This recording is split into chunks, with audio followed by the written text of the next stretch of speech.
Let's all go to the lobby. Let's all go to the lobby. Let's all go to the lobby. Get ourselves some snacks.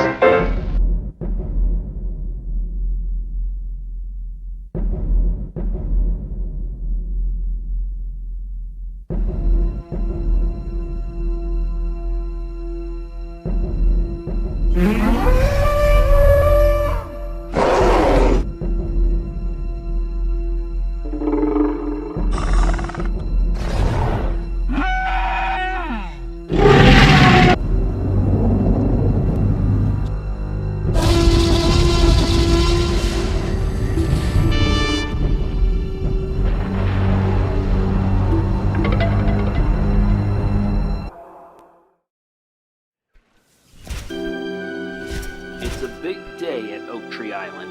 After SOS got the permit for this island, it was time to prepare for the dinosaur arrivals from ceratopsians to theropods. It was said that each dinosaur should be divided continentally, and I already knew where to start. South America. With its lush rainforests along the coast, it was home to some of its earlier dinosaurs. While preparing for the facilities, attractions, and amenities, the other exhibits were yet to be built. The next day, the first few dinosaurs were already arriving.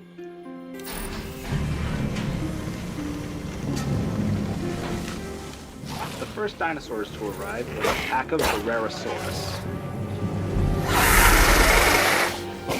It was appropriate because it was found in Argentina and thrived during the Triassic period. Now what we have here is a Rherosaurus. It's a carnivore and a spectacular addition to our dinosaurs. It just requires a little TLC. As morning approaches, more carnivores started flying in. This time it was a larger species called Carnotaurus.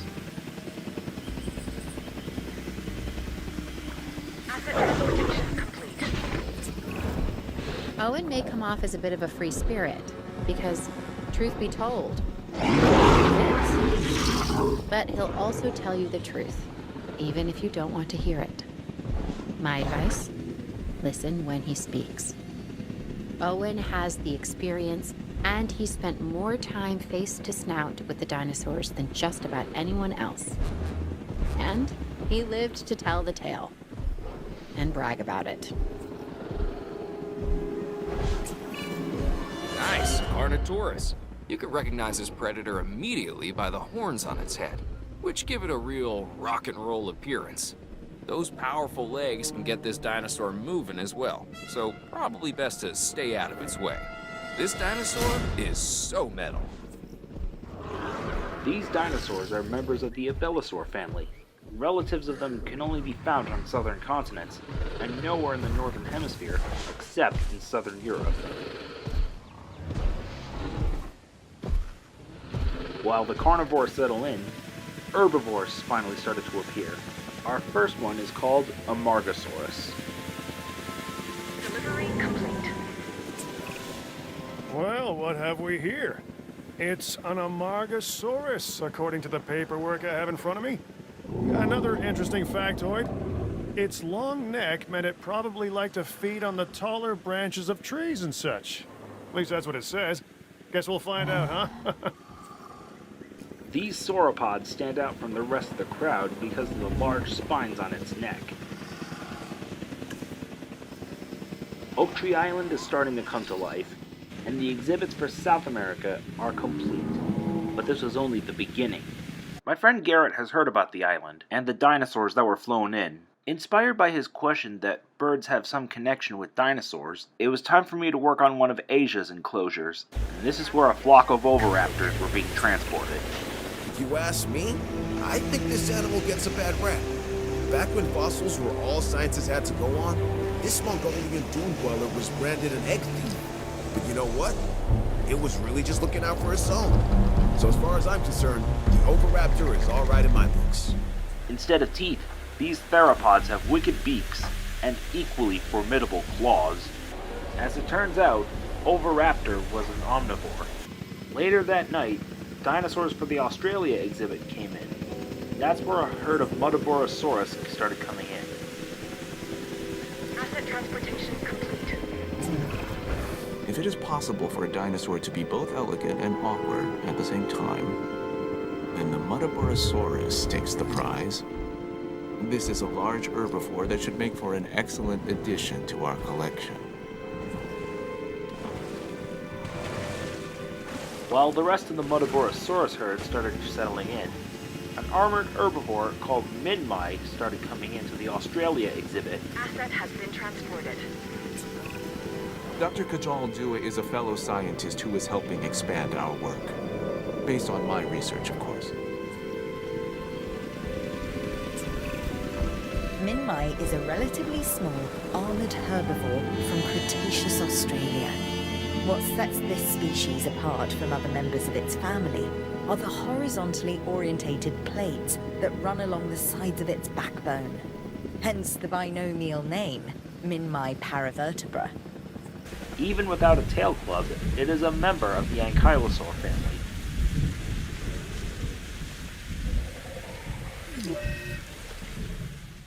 Garrett's sister Sophie has also been hearing about the island. Sometimes she speaks in a lovely British accent. Just then, by sheer coincidence, some dinosaurs are scheduled to be in their enclosures in the Europe exhibit. Among these for the exhibit is a pack of Megalosaurus. Asset delivered. Anytime you hear the word mega, you know you're dealing with something significant. And the Megalosaurus is no different.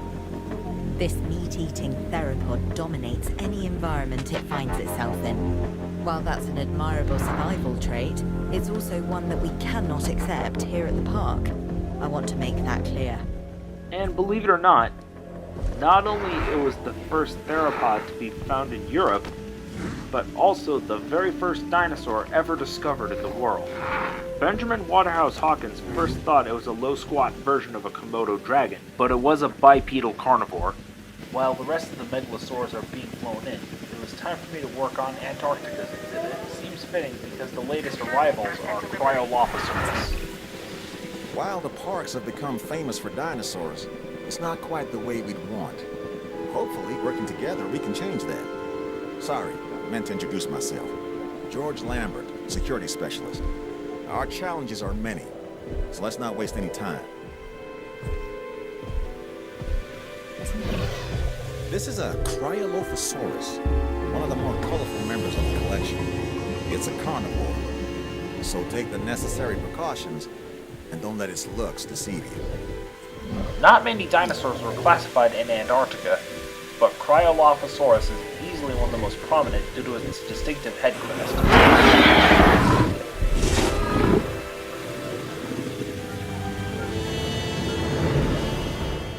My friend Melissa heard about the dinosaurs and the progress I've made on the island. She asked me what I'm going to include next.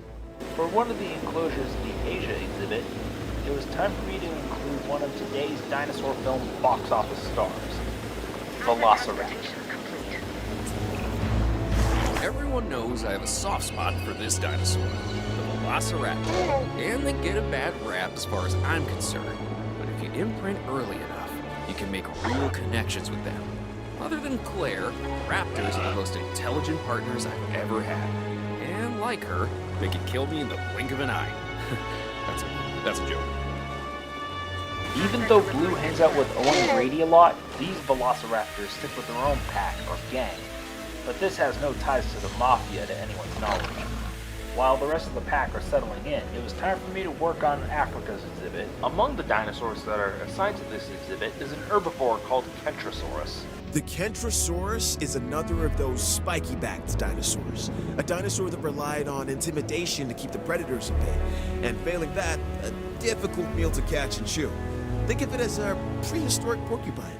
The park is almost done, but I still have a few more species to include. The rating has 4 stars now, and it was time for me to introduce one of North America's dinosaurs. The first addition to this exhibit is another member of the Dromaeosaur genus called Atrociraptor. Asset delivered. People often talk about the thrill of the chase, but if you got one of these on your tail, you'll soon become the kill of the chase. This right here is the Atrociraptor, a truly tenacious hunter, and it is simply relentless. At least, that's what I'm told. I don't intend to find out firsthand. Like its Asian cousin, it has the long legs of a sprinter, but they don't pursue their prey for long. I had 3 exhibits completed, and it was time for me to wrap up the last 4, starting with Europe. I decided to wrap up the exhibit with a herd of iguanodon. Like Megalosaurus, it too was reconstructed by Benjamin Waterhouse Hawkins. In a half-finished model, the dinos were gone after holding a dinner party and became a monument of Crystal Palace Park. This dinosaur is large, bulky, and has a stubborn disposition.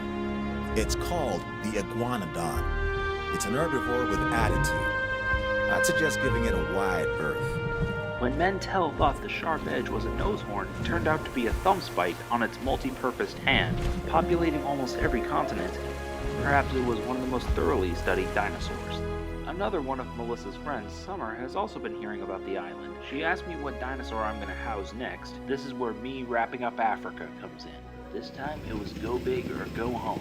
The latest arrival happens to be the largest resident yet, a Spinosaurus. Transportation complete. Okay, even I have to admit that this next dinosaur is impressive. The Spinosaurus is perhaps the largest of carnivores. Of course, I'll never get close enough to one to see for myself, but that's why I have you. Believe it or not, this is the same Spinosaurus that was illegally cloned on Isla Sorna. Thanks to its high-positioned nostrils and fossilized stomach contents, research concluded that Spinosaurus was a piscivore and specialized in killing aquatic-based prey. Measuring up to 17 meters from nose to tail, it earned its name because of the sail that runs down its back. I mean, who needs a PhD for this guy? 5 exhibits down, 2 more to go. To wrap up Asia's exhibit, something unique was flown in. It's an herbivorous theropod called Therizinosaurus. Asset transported. Just when you think you've seen it all, along comes the Therizinosaurus. And believe it or not, those huge claws you see, they actually help to feed on vegetation. For real. But, just do me one favor, okay? Don't let it near my hair with those things. When its claws were found in the 1950s, scientists thought they were the ribs of a giant turtle. Therizinosaurus may eat like a panda, but when threatened, it's no more Mr. Nice Guy. Ratings on the park are starting to look positive, and the last assigned dinosaurs are being flown in. Among the few is a harem of Pachycephalosaurus. This is the Pachycephalosaurus, or thick-headed lizard in Greek, which is where it gets its name. Claire has accused me of being this dinosaur more than a few times. It's also an herbivore, so obviously she couldn't be more wrong. About me, I mean. Their 10-inch skulls are built like battering rams, and their spines are specialized to withstand the jolt. While the harem is settling in, a herd of Parasaurolophus are being flown into the exhibit. Confirming asset delivery. Okay, so this next dinosaur, the Parasaurolophus, has a flair for the dramatic, especially where its head is concerned. It has a sleek cranial crest, which is used for added resonance in its vocalizations and to regulate its body temperature. These animals are members of the Hadrosaur family, the most common group of dinosaurs during the late Cretaceous. A battery of tightly packed teeth make short work of the foliage it feeds on. 2 more dinosaur species are being flown in. One of them's a surprise, and the other is a herd of Triceratops. Asset has been delivered. What can be said about the Triceratops? This is one of those dinosaurs that really defines our business. People want to see them, and we want to share them with the world. Don't let that fearsome appearance fool you. Those horns are mostly for defense and impressing other Triceratops. This animal is an herbivore. It can be a star attraction or a security nightmare if it turns those horns in our fancy. A fully grown Triceratops is far from defenseless. Their frill is made of solid bone.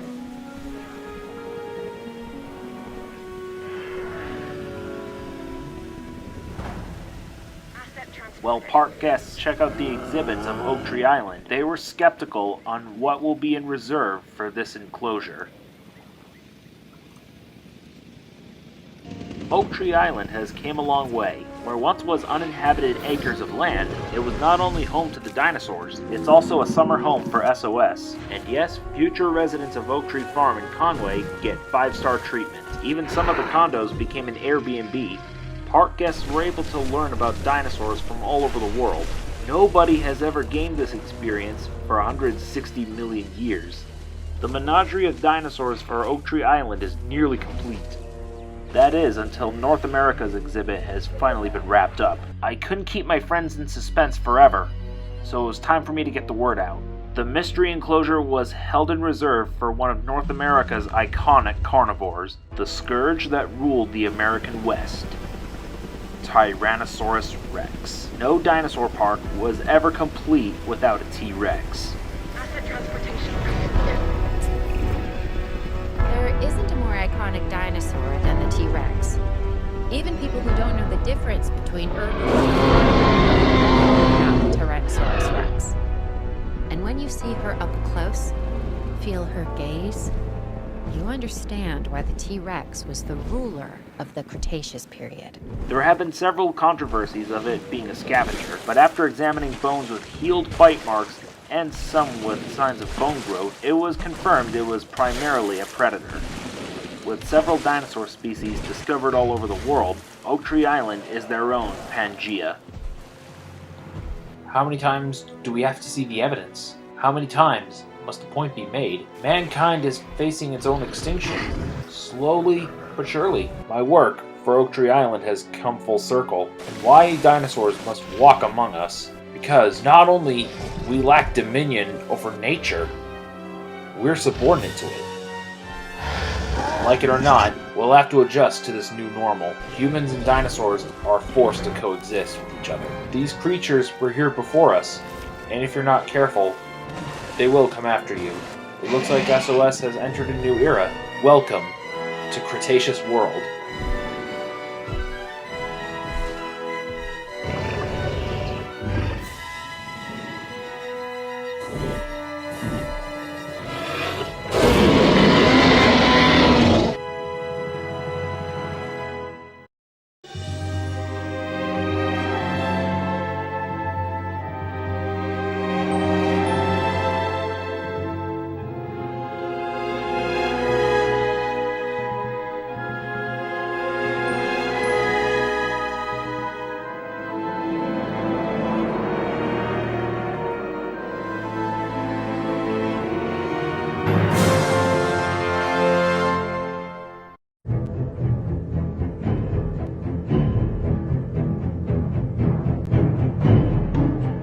Let's all go to the lobby. Let's all go to the lobby.